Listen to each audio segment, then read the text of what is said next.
дар донишкадаи политехникии донишгоҳи техникии Тоҷикистон ба номи академик Муҳаммад Осимӣ ба муносибати рӯзи президенти ҷумҳурии Тоҷикистон конфронси илми назариявӣ баргузор гардид, ки дар он муовини раиси вилояти Суғд, устодони муассисаҳои таълимӣ ва ҷавонони фаъолу эҷодкор иштирок намуданд. зимни баромадҳо таъкид карда шуд, ки шуруъ аз соли 2016 дар мамлакат санаи 16 ноябр рӯзи президенти ҷумҳурии Тоҷикистон бо ифтихор аз ин давлату миллат таҷлил карда мешавад. бояд зикр намуд, ки маҳз Эмомалӣ Раҳмон аввалин сиёсатмадоре мебошанд, ки истиқлоли комили сиёсиро таъмин намуданд, ваҳдати миллиро устувор сохтанд ва иқтисодиётро ба маҷрои дурусти рушд расониданд. асосгузори сулҳу ваҳдати миллӣ пешвои миллат президенти ҷумҳурии Тоҷикистон муҳтарам Эмомалӣ Раҳмон дар таърихи миллати кӯҳанбунёди тоҷик аз дурахшонтарин чеҳраҳое мебошанд, ки бо фаросату ҷасорат, сиришти пок ва фитрати азалӣ тавонистанд дар эъмори давлати соҳибистиқлол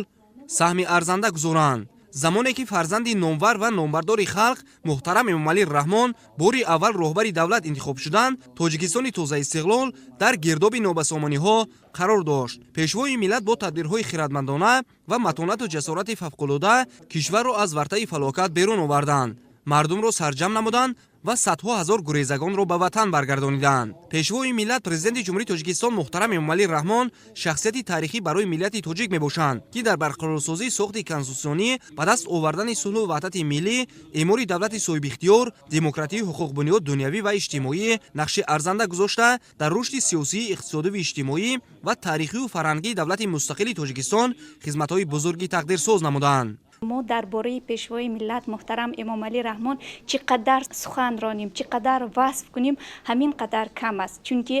маҳз бо сиёсати хиратмандонаву оқилона ва дурандешонаи асосгузори сулҳу ваҳдати миллӣ, пешвои миллат, президенти кишвар муҳтарам Эмомалӣ Раҳмон барои мо ҷавонон ҳам дар муассисаҳои олӣ таҳсил намуданд ва ҳам дар корхонаҳои давлатӣ кору фаъолият бурданд. тамоми шароитҳои мусоид фароҳам оварда шудааст, ки мо